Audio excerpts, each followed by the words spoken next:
My car broke down, so I took my wife's Mercedes to pick her up from the gym. The guard handed me her bag and said, her husband left this for her. But that man wasn't me. Name's Derek Walsh, 55, born and baked under the Texas sun. Grew up thinking success was a cold beer, a paid-off truck, and a woman who didn't mind your snoring. I built houses for 30 years, first with my hands, then with other people's hands. And I sold the company last year for enough money to finally retire without worrying about the price of gas or shingles. These days, I spend my mornings on the porch with coffee, my afternoons pretending to fix things that aren't broken, and my nights convincing myself that peace isn't boring. It's just really, really quiet. Then there's Clara, my wife, 42 going on 25 if you believe Instagram. I call her my second act. We've been married 6 years. Long enough for me to memorize all her moods and still not understand half of them. She's beautiful, smart, and smells like eucalyptus and debt. Every month, she finds new ways to make Amazon think we have triplets to feed. Still, I used to think we were balanced. She brought the sparkle, I brought the stability. She liked fancy dinners, I liked backyard BBQs. We met somewhere in the middle, usually Olive Garden. But lately, Clara's been on a wellness journey. That's her phrase. In my book, if you have to call something a journey, it's already expensive. She joined a new gym about 3 months ago, some place called Zen Forge. Don't ask me how that name makes sense. She wakes up at 6 every morning like she's training for the Olympics of running away from responsibility. 2 hours, cardio and yoga. She chirps, slipping into those neon leggings that cost more than my first toolbox. I used to think it was cute, the discipline, the focus. But now, I don't know. Something about the way she grabs her water bottle and avoids eye contact feels off. My gut's been talking. Not the acid reflux kind. The kind that buzzes when something's not right. I've always trusted that gut. Saved me more than once. Like back when I was 29, crawling under a client's deck, and I just knew there was a rattlesnake nearby. Didn't see it, didn't hear it, but I backed out slow, and sure enough, the dog started barking, and out slithered that snake like it was late for a meeting. Since then, I've learned, never doubt the gut. It's the one part of me that hasn't lied. These days, though, my gut's louder than ever. I can't pinpoint what it's warning me about. It's not just the gym thing. It's the phone face down on the counter, the half smile when she texts, the new perfume she wears to sweat. It's also the way she stopped asking me to join her for dinner, like I suddenly became allergic to restaurants. And last week, when I walked into the kitchen and she jumped like I'd fired a gun just because I asked, "Who's Logan?" Yeah, that stuck with me. Let me rewind to that moment. She was on her phone, laughing softly. I heard her say, "You're impossible, stop," in that tone women use when they don't want to stop. I asked who she was talking to, and she said, "My trainer, Logan. He's just giving me my new routine."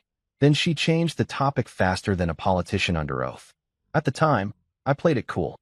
I nodded, smiled, even threw in a nice to sell the act.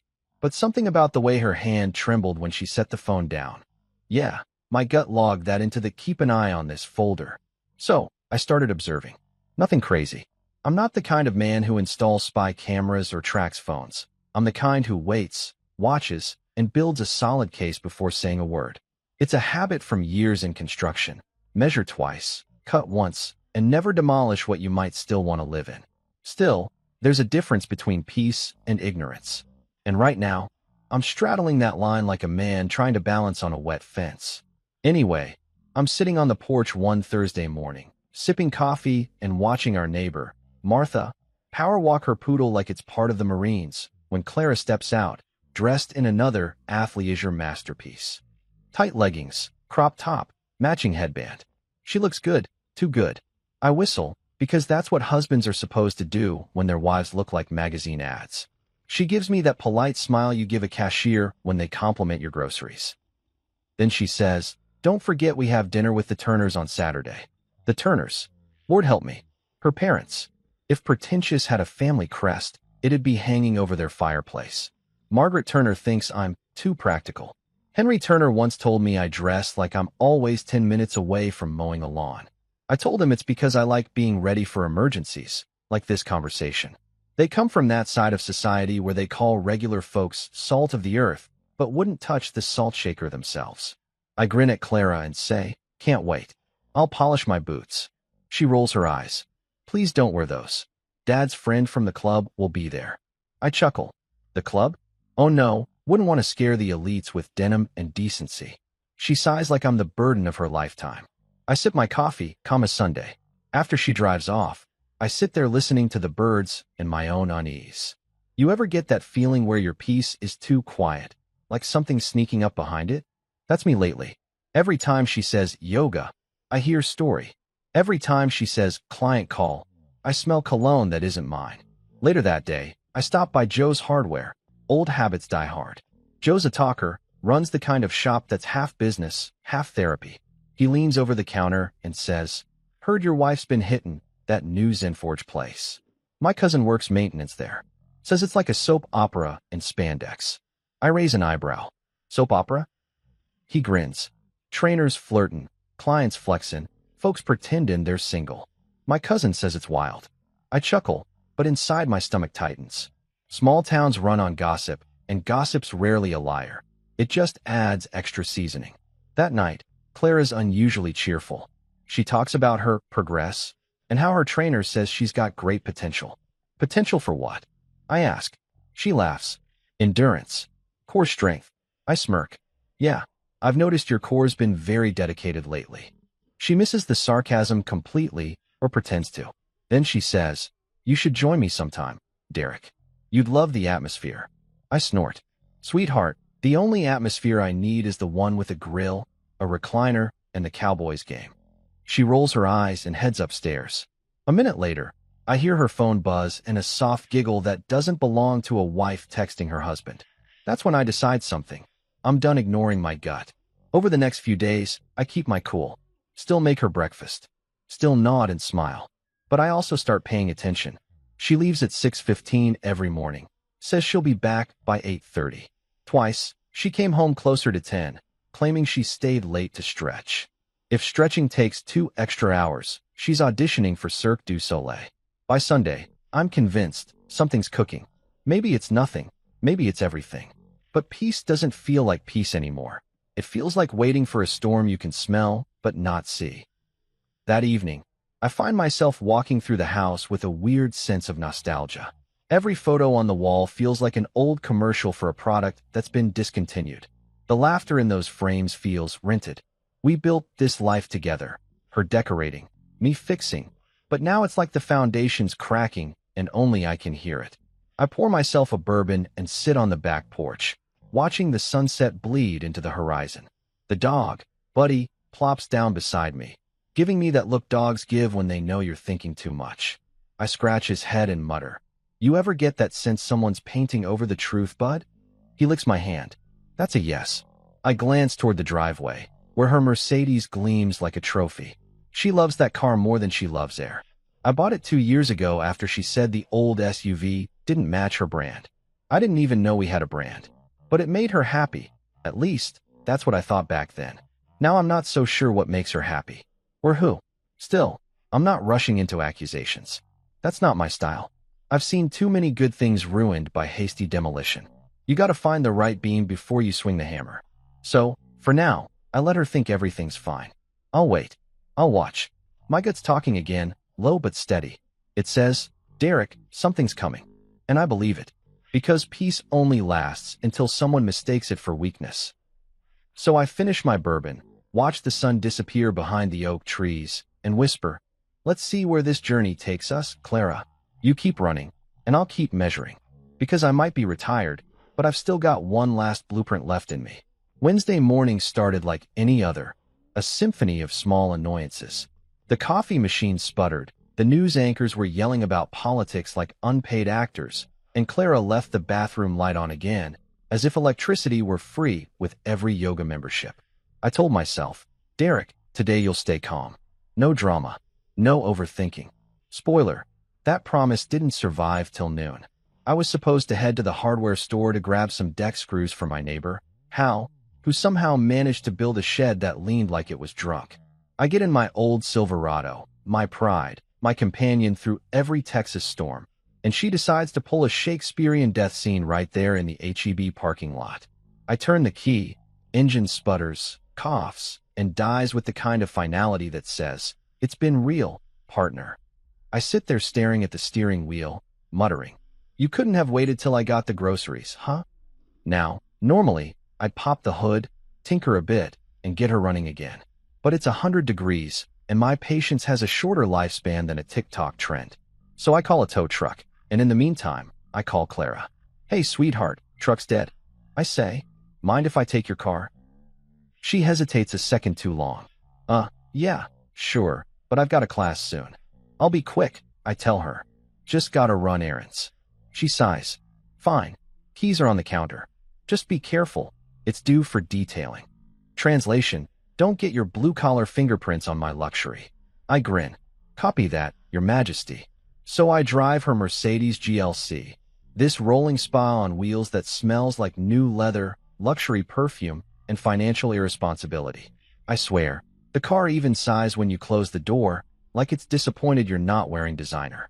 I can see why she loves it. It's everything I'm not. Sleek, quiet, pretentious. Anyway, halfway to the repair shop, I get this bright idea.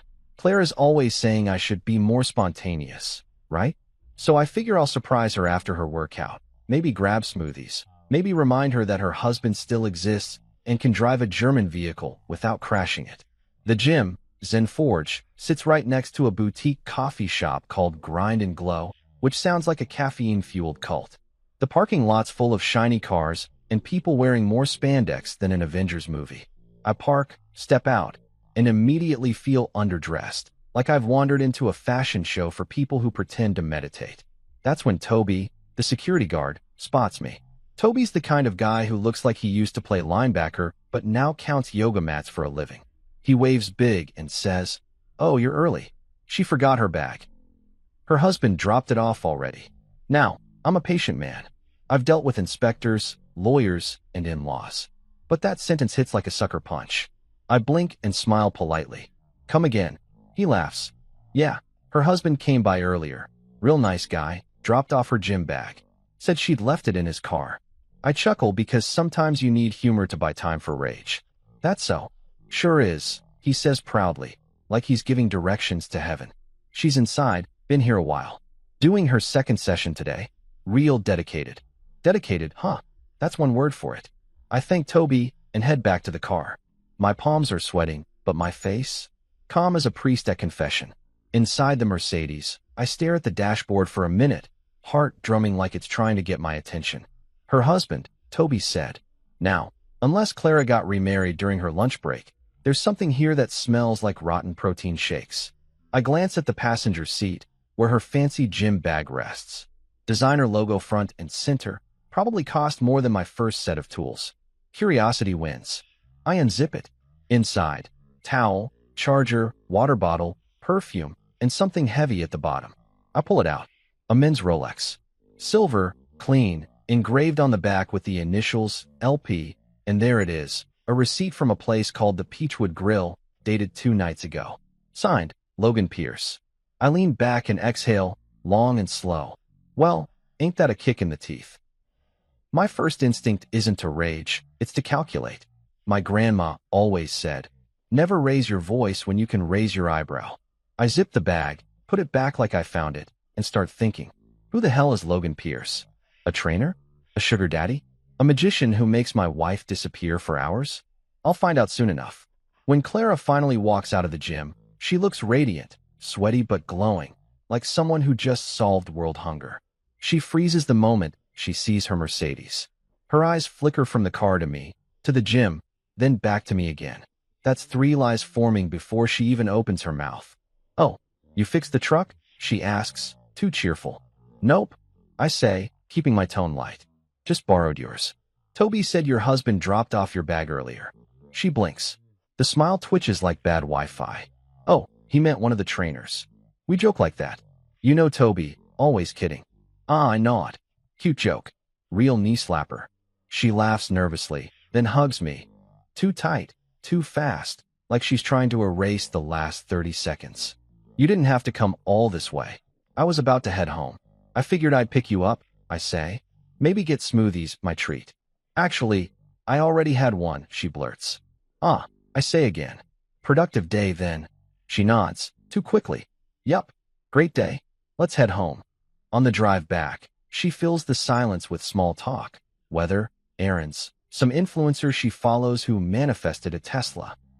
I just smile and let her talk, nodding in all the right places while my brain rewrites every memory of the past 6 months. When we pull into the driveway, she thanks me, kisses my cheek, and rushes inside to shower. I stay in the car for a while, staring at that bag sitting innocently in the back seat. That Rolex is burning a hole through the leather like it knows I'm not done. Inside, she hums upstairs, water running. I walk to the kitchen, grab a bourbon, and lean against the counter. I pull out my phone, open my notes app, and type 3 words, find Logan Pierce. Then I sip and smile, because if there's one thing I've learned in construction, it's that every crack starts small. 10 minutes later, she comes down, hair wrapped in a towel, smiling like nothing's wrong. What's for dinner? She asks. I shrug. Whatever we can make from the leftovers. She laughs. You and your leftovers. Hey. I grin. Old stuff can still be useful. You just have to know where the rod is. She doesn't catch it. She never does. She scrolls through her phone while I plate reheated chicken, humming like a woman who's definitely hiding something. Halfway through dinner, I say, Hey, what's your trainer's name again? She freezes just a microsecond, then recovers. Logan. What? Just curious, I say. Toby mentioned him. Said he's popular with clients. She shrugs. He's fine. Strict, but good at his job. Good at his job. I repeat, tasting the words like old gum. After dinner, she spends another hour scrolling Instagram, posting motivation quotes about balance and trust while I'm silently Googling Logan Pierce ZenForge trainer. And there he is, a chiseled jawline, perfect smile, the kind of guy who probably uses bro as punctuation. Trainer of the month. Picture with my wife, tagged client spotlight. I stare at the screen, chuckle softly, and whisper, Congratulations, Logan. You just won the wrong lottery. When I head to bed, she's already asleep, or pretending to be. I lie there in the dark, staring at the ceiling fan, listening to it click like a metronome, counting down to something big. The gut feeling from before? It's not whispering anymore. It's yelling through a megaphone. But I don't confront her. Not yet. You don't storm the house before you study the blueprints. Tomorrow, I tell myself, I'll call someone who knows how to follow trails without leaving footprints. Because whatever Claire is building here, it's about to collapse, and I plan to watch every brick fall in order.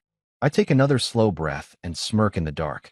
You forgot your bag, honey, I mutter to the ceiling. But you just handed me a blueprint. You ever hold something in your hands that feels heavier than it should? That's what that gym bag felt like sitting on the passenger seat beside me the next morning. I'd meant to drop it off at ZenForge for Clara. Be the good husband, do the noble thing. But the second I touched it, I knew I wasn't ready to let it go. It wasn't just a bag. It was a mystery in monogrammed leather. See, I'd been married twice before. Once to a woman who collected scented candles like they were trophies, and once to a woman who collected excuses. So, I know when something smells off, and it wasn't the eucalyptus lotion this time. That bag had secrets, and if marriage taught me anything, it's that secrets don't stay quiet. They hum, like an electrical wire right before it sparks. So, there I was, parked in front of my old workshop, sipping a lukewarm coffee, staring at this designer bag like it might talk back. Eventually, curiosity wins. I unzip it. Inside are the usual suspects: perfume, towel, charger, lip gloss, her gym ID. But tucked in one of those tiny side compartments where women store the stuff they think men never notice? Jackpot. A men's Rolex. Silver band, black dial, polished so clean I could see my dumbfounded reflection in it. Engraved on the back, LP. Then there's the receipt, creased but legible, from the Peachwood Grill, a place where the cheapest steak costs more than a car payment. Date, 2 nights ago. Signature, Logan Pierce. Now, I've had some bad mornings before, flat tires, bad news, once even a rabid raccoon incident, but nothing quite compares to sitting in your wife's luxury car holding another man's watch and dinner receipt. It's a special kind of sting. I don't rage.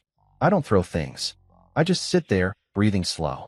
When you've been through as many storms as I have, you learn anger's a waste of ammo. The trick is to stay quiet and let the truth dig its own grave. My grandmother used to say, never argue with a fool. They'll drag you to their level and beat you with experience. Clara might be book smart, but she's emotionally reckless. If she's cheating, she's making rookie mistakes. I tuck the watch back inside and zip the bag closed. That's when my phone buzzes. Clara. Hey, babe, she says, voice sweet like she's pouring syrup over lies. Did you drop my bag off? Not yet. I reply, calm as a monk. Got caught up fixing the truck situation, but I'm heading that way now.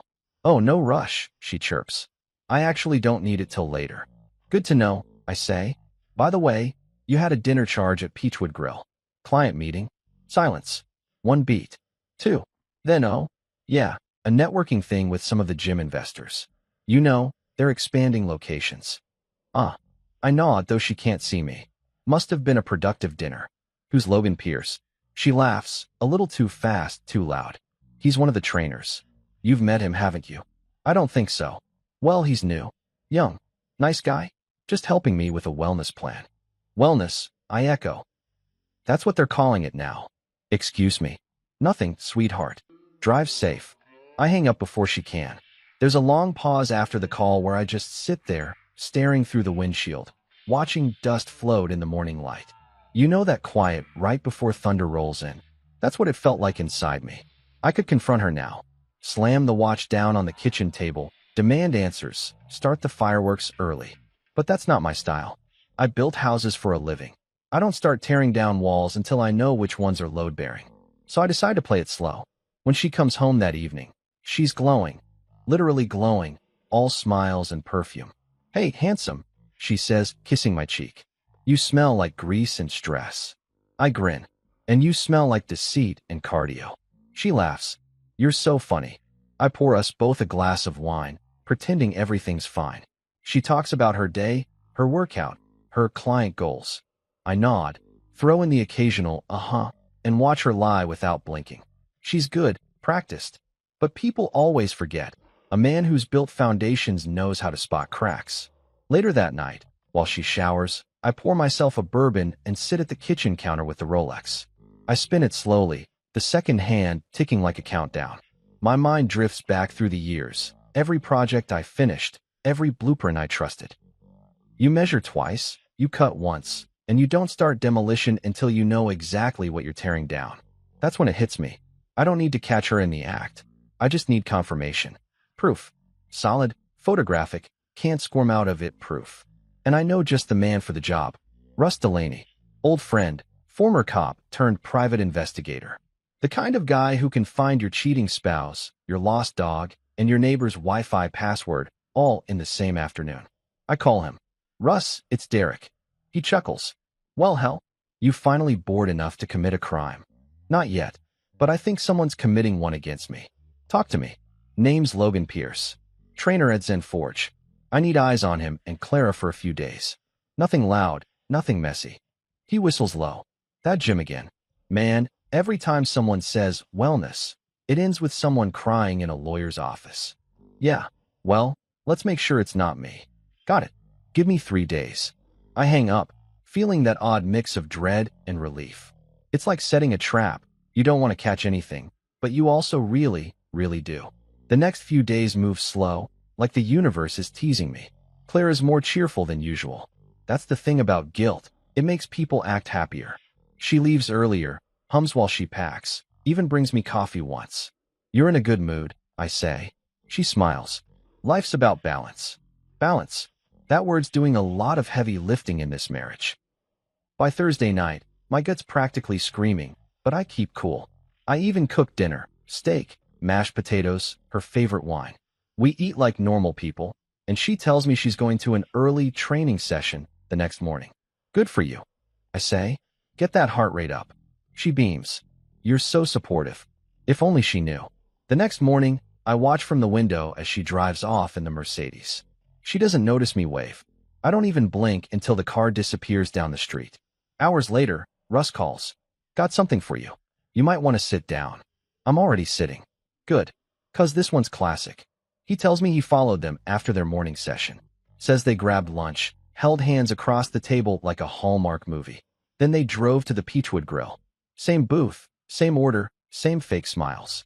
After that, they checked into a place called Cedar Oaks Inn. Checked in together, Russ adds, voice low. Checked out. I ask. Couple hours later. Separate cars.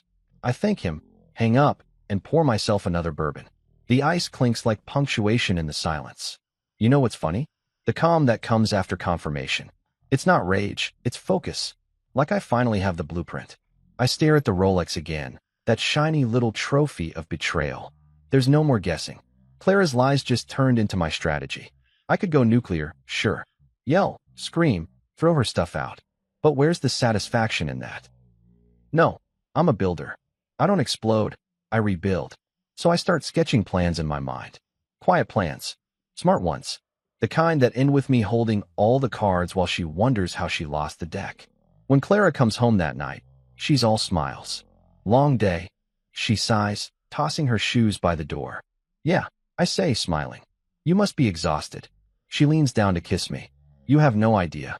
Oh, sweetheart, I think. You have no idea. That night, the house was quiet, too quiet. The kind of quiet that lets you hear your own thoughts, and mine were pacing like restless hounds. Clara was upstairs showering, probably humming that same self-care playlist she loves, the one with songs that make betrayal sound empowering. I sat at the kitchen counter with my old friend, bourbon. Neat, strong, honest. Qualities I suddenly missed in people. The Rolex sat right in front of me, gleaming under the warm light. I spun it on the counter like a coin, the second hand ticking with smug precision. Expensive thing. Definitely not the kind of watch you forget in a gym bag. Especially not when you're a married woman's trainer. The engraving on the back, LP, almost mocked me. Logan Pierce. Man even had a movie star name. Probably moisturizes his elbows and calls it skin discipline. Now, I could have stormed upstairs, kicked open that bathroom door, and demanded answers. But here's the thing. When you're in construction as long as I've been, you learn not to swing the hammer until you're sure which beam holds the roof up. You don't start demo day until you know exactly what you're tearing down. So instead of blowing up, I decided to plan. I took another sip of bourbon and thought about my options. Option 1, confrontation. Dramatic, satisfying for about 30 seconds, then messy. She'd cry, deny, maybe throw in a "you're paranoid, Derek," and I'd end up the villain. Option 2, patience. Gather proof, let the truth corner itself. I always preferred slow builds over quick collapses. So I pulled out my phone and called Russ Delaney, my old buddy from the force. We built decks together back in our 20s, then he traded his hammer for a badge.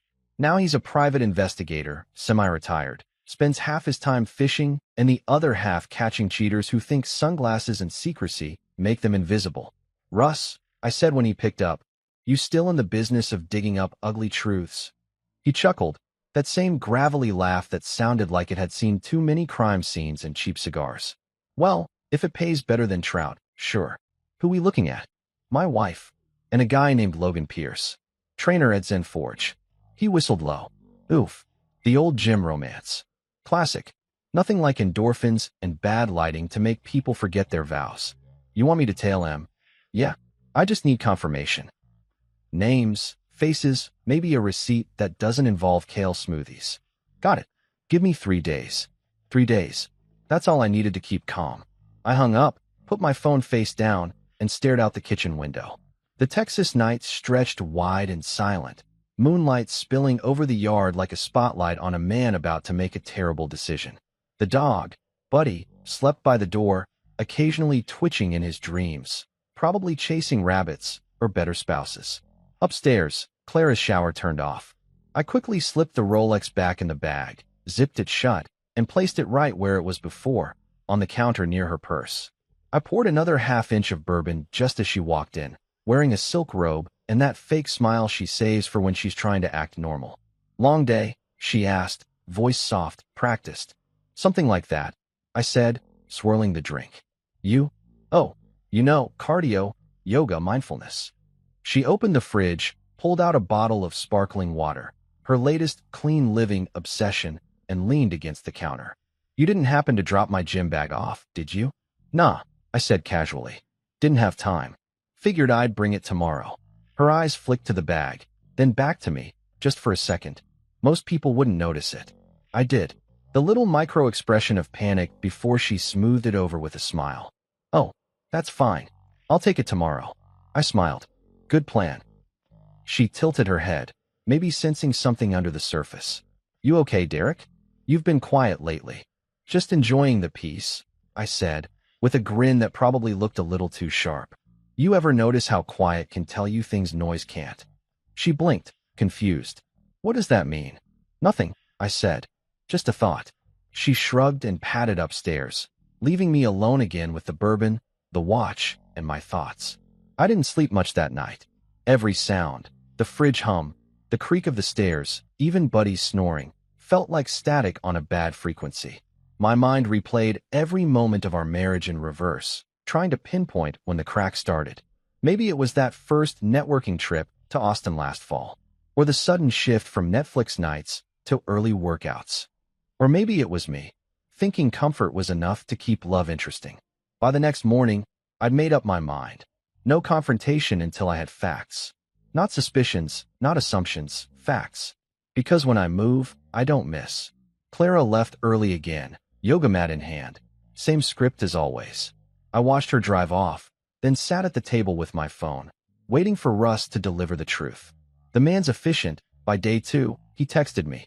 Got movement. You'll want to see this when I drop by. So Friday evening, right around sunset, Russ pulled up in his old Ford Explorer. The manila envelope in his hand looked innocent enough, but I knew it probably held the end of something. He stepped onto the porch, gave me a long look, and said, You want the short version or the long one? Let's go with reality. I'm done with fairy tales. He handed me the envelope. Trainer boy's been busy. Photos, timestamps, receipts. She's either training for a marathon or trying to break a world record for bad decisions. Inside were photos. Clara and Logan at the Peachwood Grill, his hand on hers, both smiling like they just found out cheating burns calories. Another photo, them walking into Cedar Oaks Inn, arm in arm. Then one more, her in yoga gear, him holding her waist by her car, both grinning like teenagers in trouble. Russ leaned on the railing. You want me to keep digging? I shook my head, flipping through the photos slowly. No need. That's enough to build a whole damn lawsuit. He chuckled. What's the plan, Walsh? You gonna blow up? I smiled. That slow, dangerous kind of smile that made my ex-employees back in the day quietly clear a path. No, Russ. I'm gonna remodel. He laughed. That's your builder brain talking again. Exactly. You don't fix rot by yelling at it. You cut it out. He nodded, approvingly. Well, you always were the patient type. Just remember, revenge and whiskey don't mix too well. I'm not looking for revenge, I said, finishing my drink. I'm looking for peace.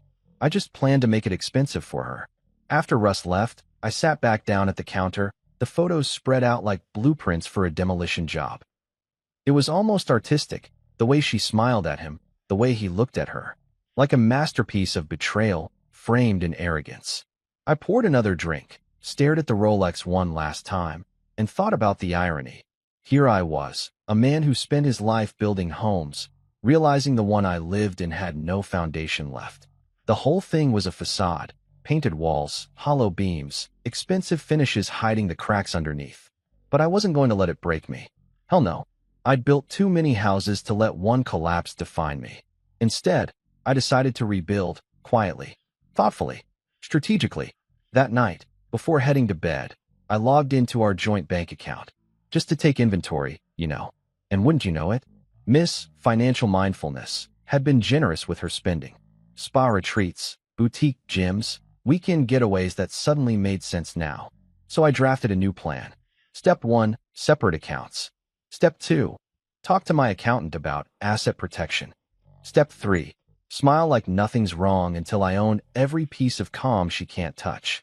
Clara came downstairs halfway through, wrapped in that silk robe again. You're still up? She asked, yawning. Couldn't sleep, I said. Got some work on my mind. Oh, I thought you retired. I smirked. Nah, I just shifted from building houses to building strategy. She laughed, kissed my forehead, and went back upstairs. And I sat there, watching her shadow move through the upstairs hallway, wondering if she had any idea the ground under her feet had just started shifting. I swirled the bourbon in my glass, the ice clinking softly, and whispered to the Rolex sitting on the table. Tick-tock, Logan. Tick-tock. 3 days. That's all Russ asked for, and I gave it to him like a man waiting for lab results. Those 72 hours felt longer than my entire first marriage, and that one lasted 9 years. I didn't say a word to Clara the whole time.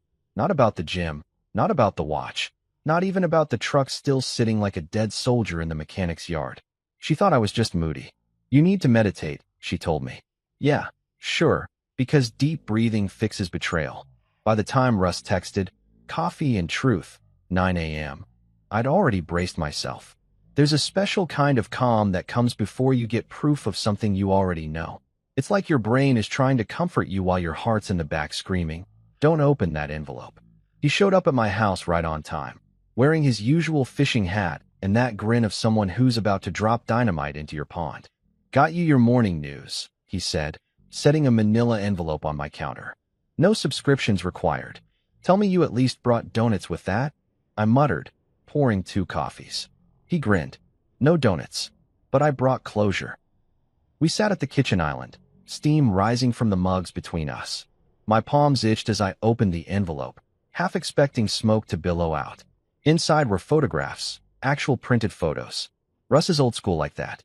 He says digital files are for cowards and hackers. I spread them out on the counter, and for a second, the world went quiet.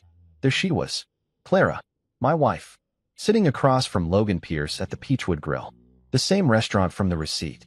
Candlelight reflecting off their wine glasses, his hand draped over hers like they were posing for a Hallmark special called A Fair Season. Another shot, Logan opening her car door. Next one, him brushing a strand of hair behind her ear. Then, the one that did me in, them walking into Cedar Oaks and together. Side by side, smiling. Her head leaned toward him just enough to tell me this wasn't a wellness consultation. Russ sipped his coffee, watching my reaction like a doctor waiting for the heartbeat to flatline. "Trainer type," he said finally. "Good hair, bad morals. Probably thinks protein powder counts as a personality." I didn't speak. I just stared at the last photo, her hand on his chest. It wasn't even lustful, it was familiar. Comfortable. That's what stung the most. Familiarity. You don't fake that kind of ease. That's the kind of touch that says, "We've done this before." "You okay?" Russ asked quietly. I let out a slow breath. "Define okay." He scratched his beard. "You want me to keep following him?" I shook my head. "No, that's enough. I got what I need." He leaned back. "So what's the plan, Walsh? You gonna go full Texas Chainsaw, or just classic divorce court?" I chuckled. "Neither. I'm not blowing up my own house, because somebody else tracked mud on the porch." He smirked.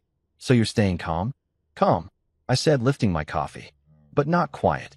He laughed, raising his mug in salute. That's the Derek I remember. After Russ left, I sat there staring at those photos spread out across my counter like crime scene evidence. Proof. There it was. Tangible, undeniable proof. I should have felt destroyed, or furious, or something loud.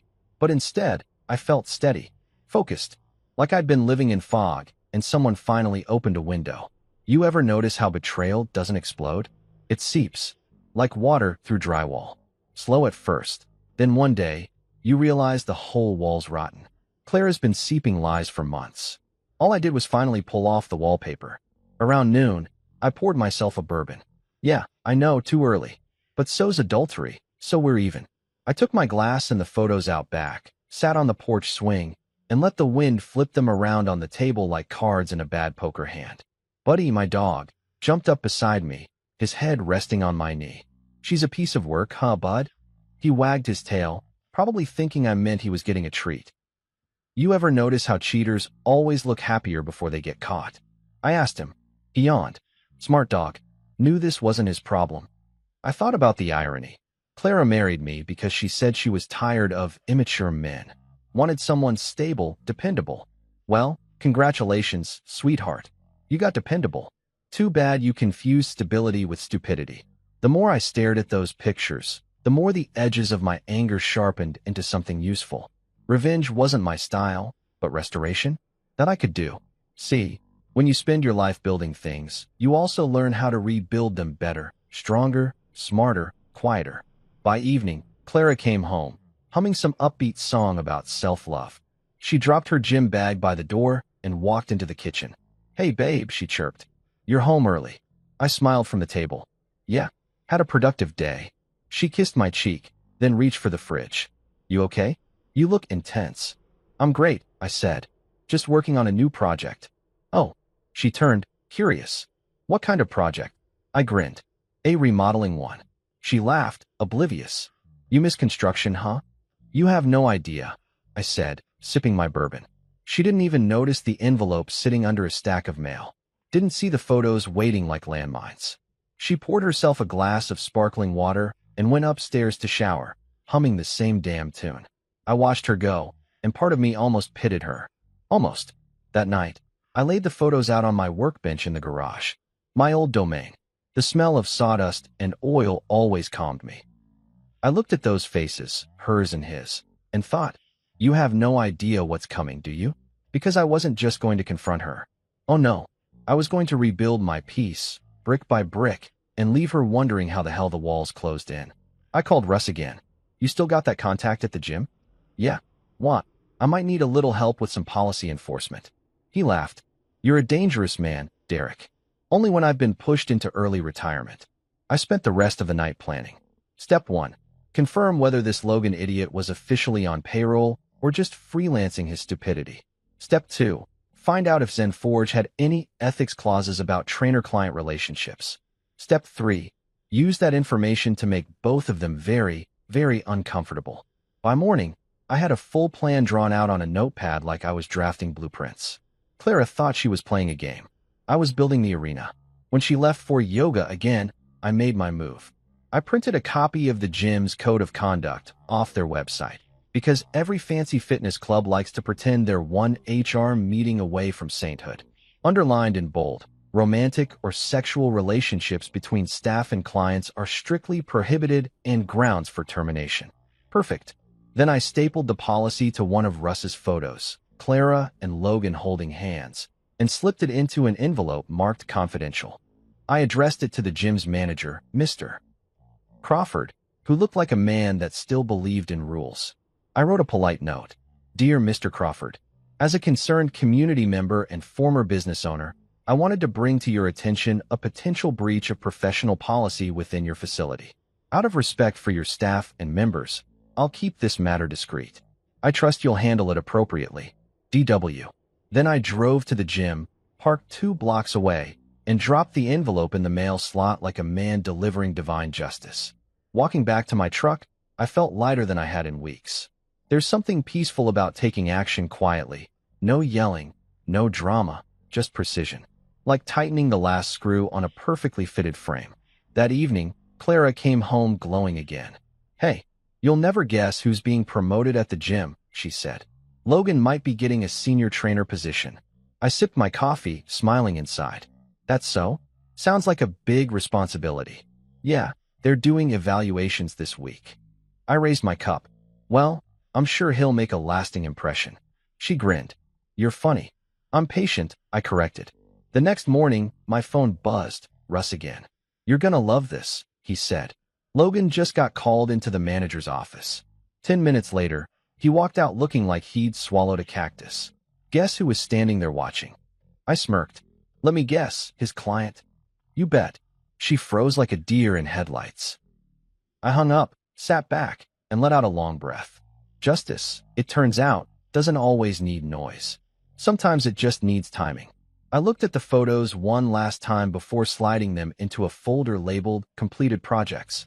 Then I poured myself a bourbon, toasted the silence, and thought, measure twice, cut once, and never doubt the gut. I've always believed revenge is just construction with better lighting. You don't tear something down because you're angry. You do it because the foundation's rotten. And if there's one thing I know after 30 years of building homes, it's that you can't just patch over rot and call it renovation. You start by gutting the place clean. So that next morning, while Clara hummed upstairs, blissfully unaware that her little wellness empire was about to spring a leak, I started my project. Operation Quiet Construction. Step 1 was financial insulation. That's a fancy way of saying I cut the power to her spending spree. While she blow-dried her hair upstairs, I sat at the kitchen counter with my laptop, logged into our joint bank account, and smiled the way men smile when they finally cancel the nonsense. I removed her access to the joint credit cards, deleted her from every shared account we had like I was clearing a virus off my system. Goodbye, Sephora subscriptions. Farewell, monthly juice cleanse deliveries that tasted like someone blended grass and regret. I even called the juice company myself. Yeah, I said, pretending to sound remorseful. Clara Walsh won't be continuing her subscription. Doctor's orders. Too much chlorophyll. The rep paused, then said, Understood, sir. You bet it's understood. Step 2. I turned off the gym's auto-renewal payments. If ZenForge wanted her membership money, they could invoice her personally. See how far those eucalyptus-scented smiles got her now. Step 3. I deactivated her spare Mercedes key. It wasn't about control. It was about symbolism. The same way she used that car to drive away from honesty, I used it to drive her back into reality. All that took about an hour. Clean, efficient, therapeutic.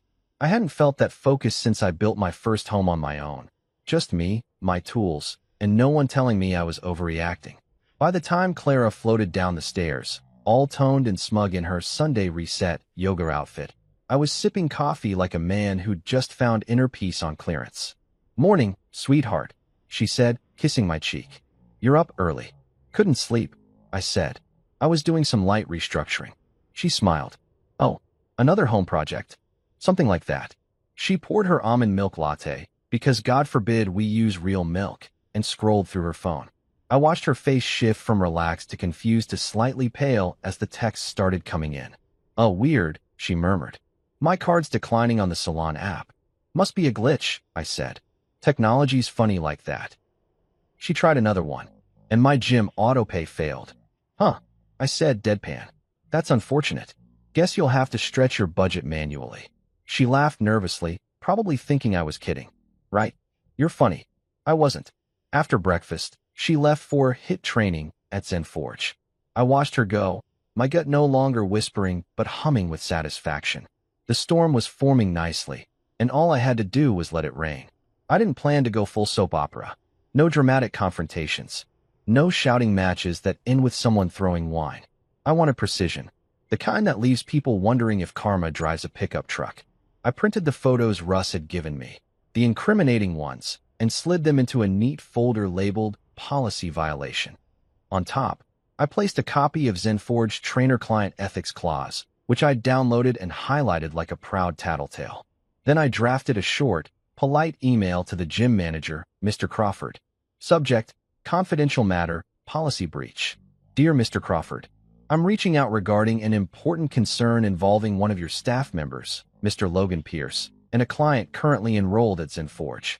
As a community member and former business owner, I value professionalism and trust in local establishments. I prefer to handle this discreetly rather than publicly. Attached are materials for your review. Respectfully, Derek Walsh. No threats, no demands. Just an invitation to uphold their own rules. Nothing terrifies corporations more than the word discreet. I sent the email, then attached the photos. Hit send. Sat back. 10 minutes later, I got the auto response. Thank you for your message. Your concern has been received and will be handled promptly by management. Translation, panic mode activated. I spent the rest of the morning doing what I used to do best, planning. I even grabbed my old yellow notepad, the one I used when managing job sites. At the top, I wrote in bold letters, Demo Day Prep. Underneath it, my list. 1. Secure finances. Done. 2. Notify gym management. Done. 3. Observe fallout. In progress. 4. Maintain poker face. Always. Around noon, I drove into town to grab supplies. Not building supplies, mental ones. Good bourbon, steak, and cigars. If Peace had a grocery list, that was mine. On the way, I ran into my neighbor, Martha, the retired teacher who knows everyone's business before they do. Morning, Derek, she chirped, walking her poodle. Haven't seen Clara lately. She's still at that fancy gym? Yep, I said, smiling. They're giving her a new workout routine this week. Oh, that's nice. What kind? I grinned. It's called accountability training. She laughed, thinking I was joking. I wasn't. When I got home, I grilled myself a steak, poured a bourbon, and watched the driveway like it was a stage. Around 3 p.m., Clara's Mercedes pulled in. She came inside looking rattled, face pale, voice clipped. Derek, she said, dropping her gym bag on the counter. Did you contact the gym about something? I raised an eyebrow. What do you mean? She folded her arms. Mr. Crawford called me into his office. He said there's been a complaint about me and my trainer. You wouldn't complain? I interrupted, sipping my drink. No, I just offered feedback. You know me. Always want places to improve. Her eyes narrowed. This isn't funny. Logan got suspended. Suspended, I said, feigning surprise. Wow, must be serious. Probably those boundaries they talk about in the membership guide. Page 6, if I remember right. Her lips pressed tight. You humiliated me. No, I said calmly. You exposed yourself. I just installed the lighting. She glared at me, speechless for a moment. Then she stormed upstairs, heels thudding like accusations. I heard drawers opening, zippers, muttered curses. I leaned back, took another sip of bourbon, and whispered, Phase 1, complete. By evening, she'd gone silent. Didn't speak a word through dinner, didn't even sit across from me. She retreated to the bedroom early, probably calling her sister in Dallas for damage control.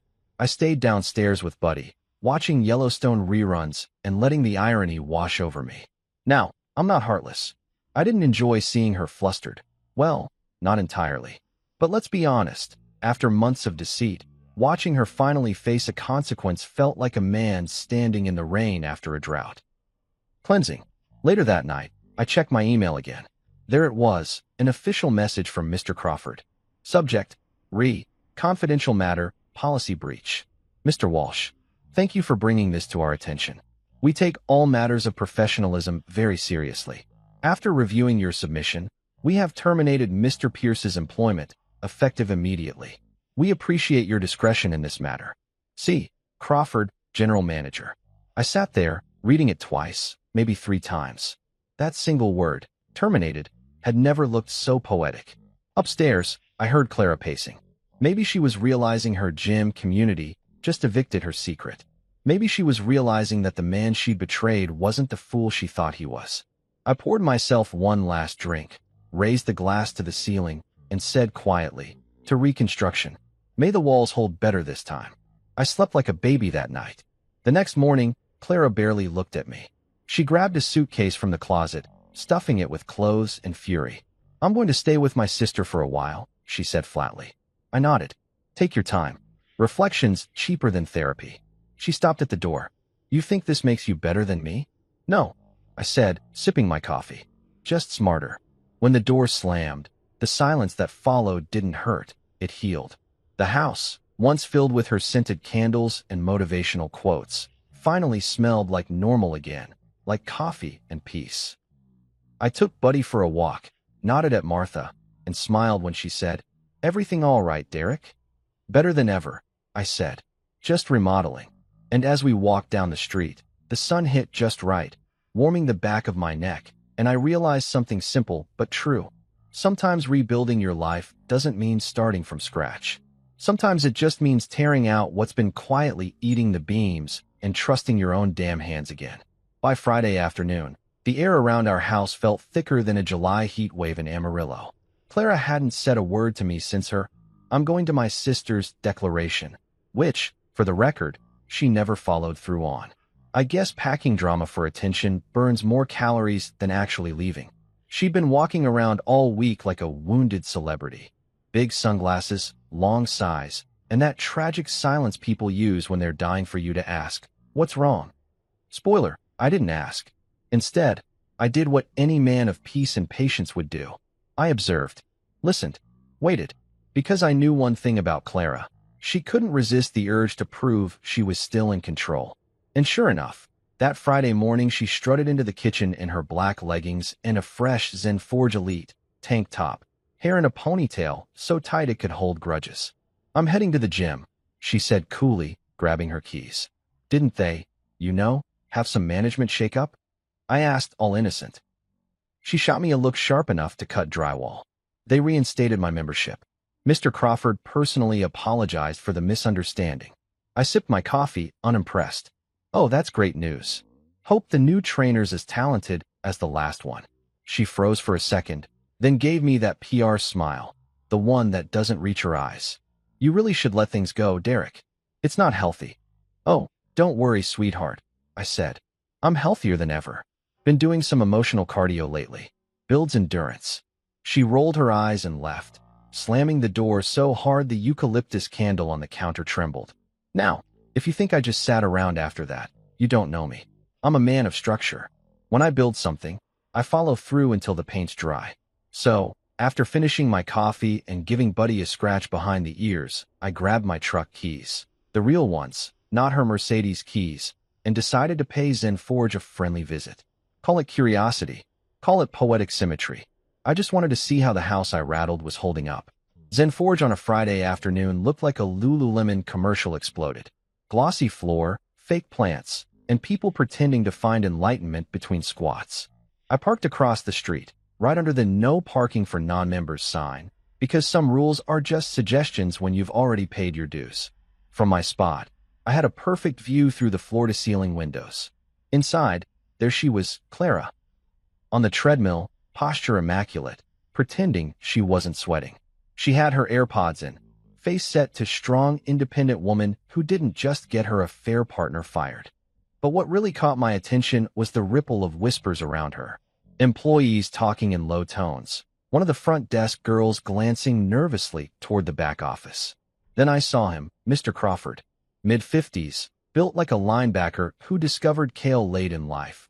Walking out of his office with that, "We're about to handle business" look. He scanned the room, nodded to someone, and disappeared again. My phone buzzed. A text from Russ. "We're handling it now. You can observe. East window's your best angle." I chuckled. "Damn, Russ. You're better than cable." 5 minutes later, Logan Pierce appeared. I almost didn't recognize him without his arrogance turned up to full volume. Gone was the charming trainer swagger. He looked nervous, pale, like a man who just realized motivational quotes won't save him. He was carrying a duffel bag, probably full of protein powder and poor decisions. Mr. Crawford motioned him into the office. The glass door shut behind them. I couldn't hear the words, but I could read the body language. Crawford was calm but firm, pointing to papers on the desk. Logan shook his head, gesturing wildly, the way people do when they're cornered and running out of script. Crawford stayed steady, voice low, measured. Then Logan's shoulders dropped. He nodded once, picked up his bag, and walked out of the office like a man walking off stage after forgetting his lines. And just like that, Logan Pierce, gym god, king of core training, prince of poor judgment, was officially unemployed. I grinned. It wasn't schadenfreude. Okay, maybe a little. But mostly it was relief. Watching that man's career pack itself into a duffel bag felt like hearing the final nail click into place on a well-built frame. Clara was still on the treadmill when Logan walked out. Their eyes met for a split second. She slowed down, her confident stride faltering. I could practically see the panic ripple through her body. She hit the stop button, stepped off, and grabbed her towel like it could shield her from the truth. She scanned the gym, probably looking for her next excuse, when she saw me, leaning against the front counter outside, sipping from a small bottle of water I'd picked up from the vending machine. I raised it slightly like a toast. Her face went redder than her yoga mat. She stormed over to the front desk and spoke to the receptionist, who looked like she wanted to sink into the floor. Whatever Clara said, the poor girl just nodded helplessly and handed her a small black gym bag. My gym bag. The very same designer one that had started this entire chain reaction. The receptionist walked outside and handed it to me through the open door. "Here you go, sir. Mrs. Walsh said you wanted this returned." "Perfect timing," I said with a smile. "Appreciate it." Clara appeared a moment later, face flushed with fury, sweat glistening on her forehead. She was breathing hard, not from cardio but from rage. "Derek, what the hell did you do?" I smiled, calm as ever. "Just helped enforce the rules. Community service, you could say." "You embarrassed me," she hissed. "No," I said evenly, setting the bag down on the counter. "You embarrassed yourself. I just installed better lighting." A couple of gym members nearby were pretending to stretch, but had their ears perked like hunting dogs. One guy dropped his dumbbells mid-set, just to listen better. The receptionist froze behind her computer, eyes darting between us like a tennis match.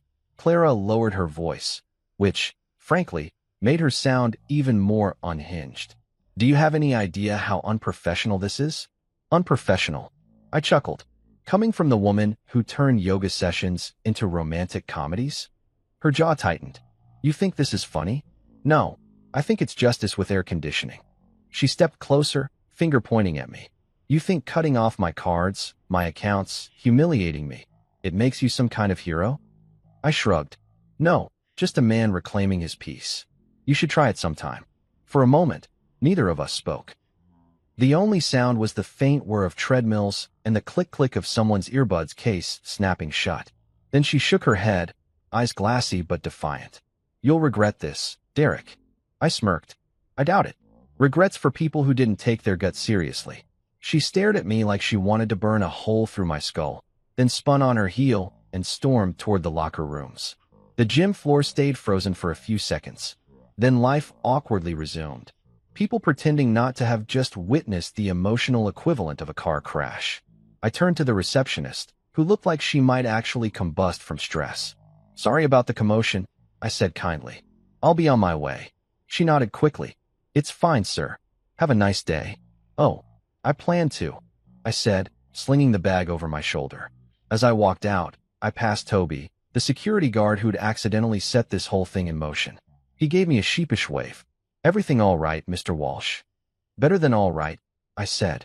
You were right, Toby. She did have a husband. Just the wrong one. He frowned, confused, but I patted his arm. You're good, man. Keep doing your job. Outside, the sun was bright, almost poetic. I climbed into my truck, started the engine, and let out a slow, satisfied breath. Not the kind of breath you take after revenge.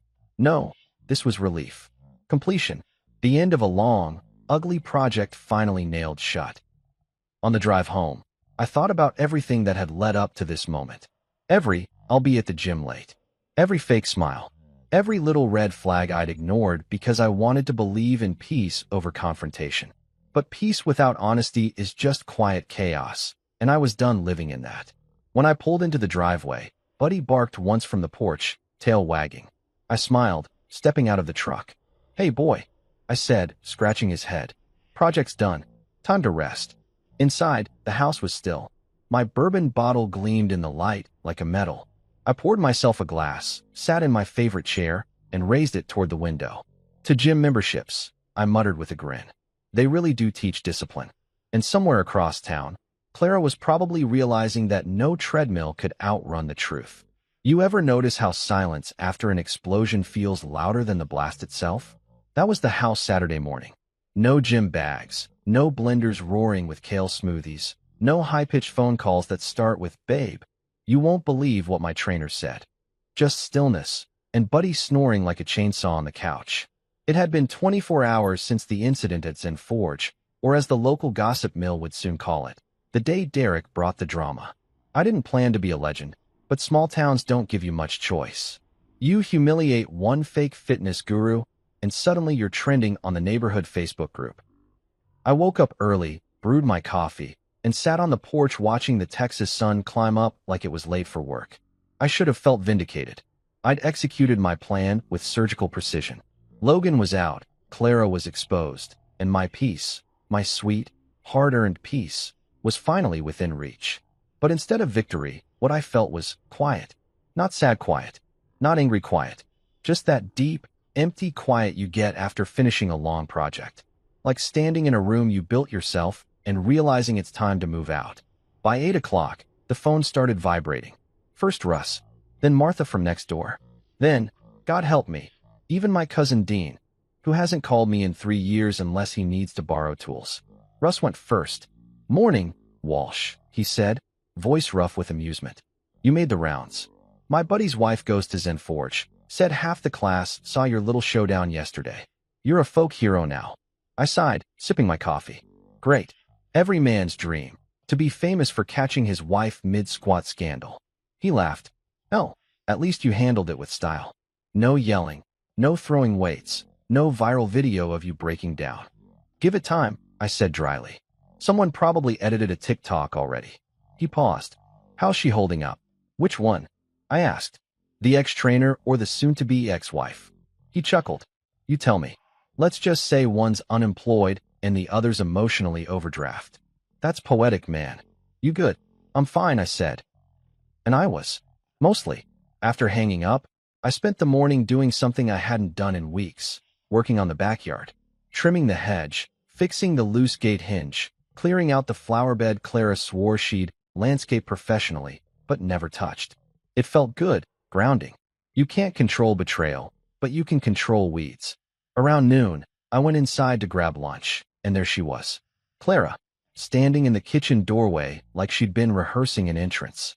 Dressed casual, jeans, plain shirt, no gym gear, no sunglasses. Her hair was pulled back, and she looked tired. Not the dramatic, manipulative kind of tired. The real kind. "Derek," she said quietly. "Morning," I replied, buttering toast.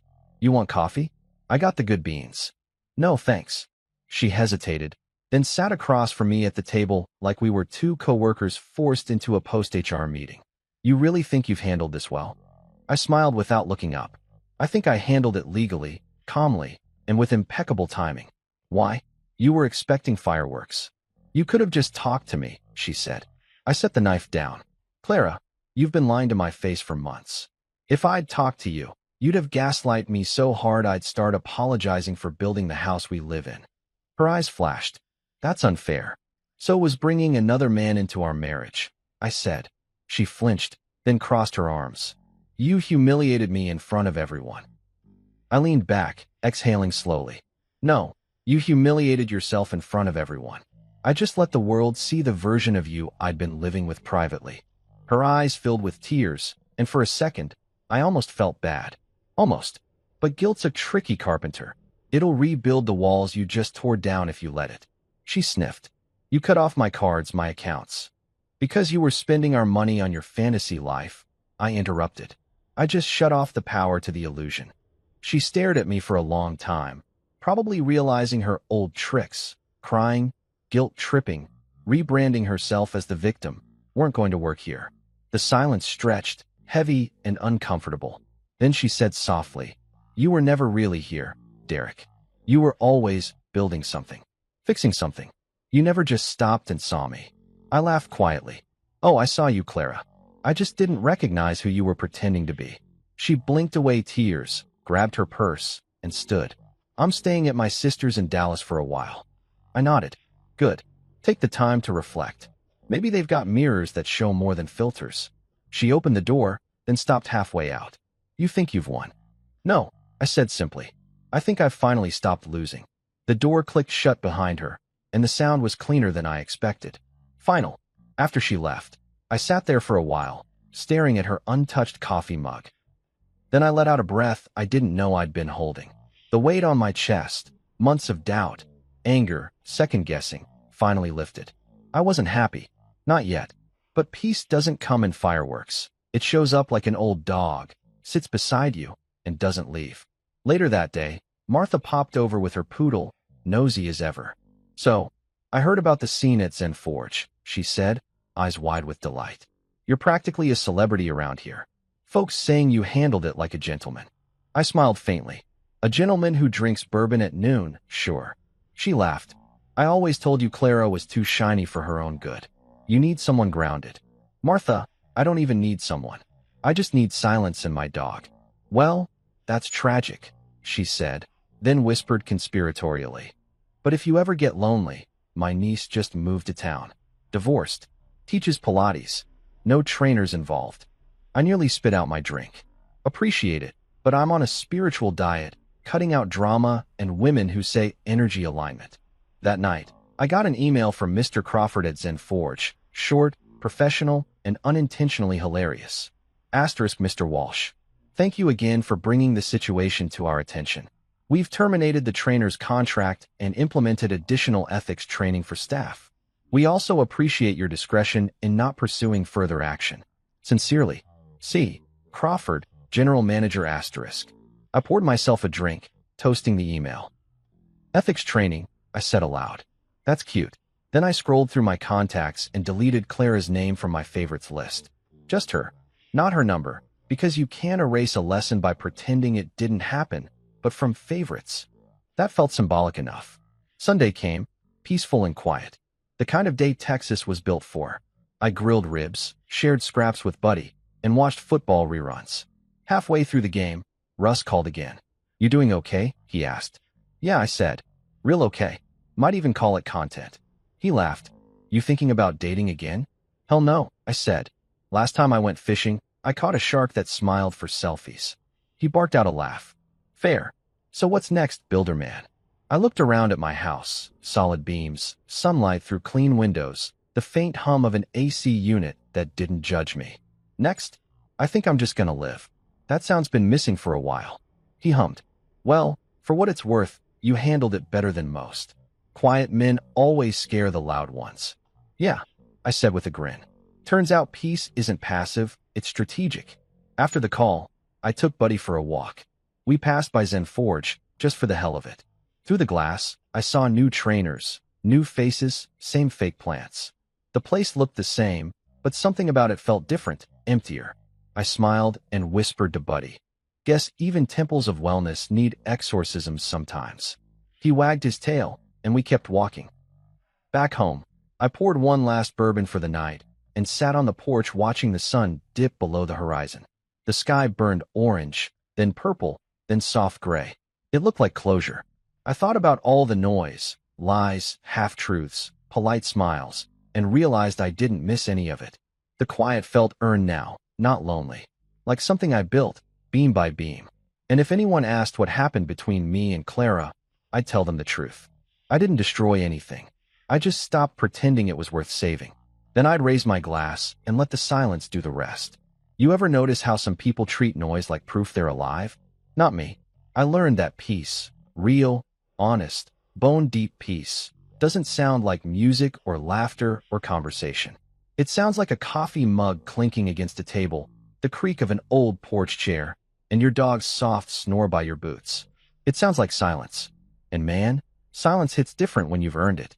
A week had passed since Clara packed her designer bags and stomped out like she was auditioning for a breakup movie. The first few days, I half expected her to come back for a second performance, storming in, tears ready, asking how I could throw everything away. But she didn't. Instead, she vanished like bad credit. Just a few calls from her sister's number, a text that said, "You'll regret this," and one final message that simply read, "I hope you find peace." Funny thing about that, I already had. The morning after she left, the house felt honest again.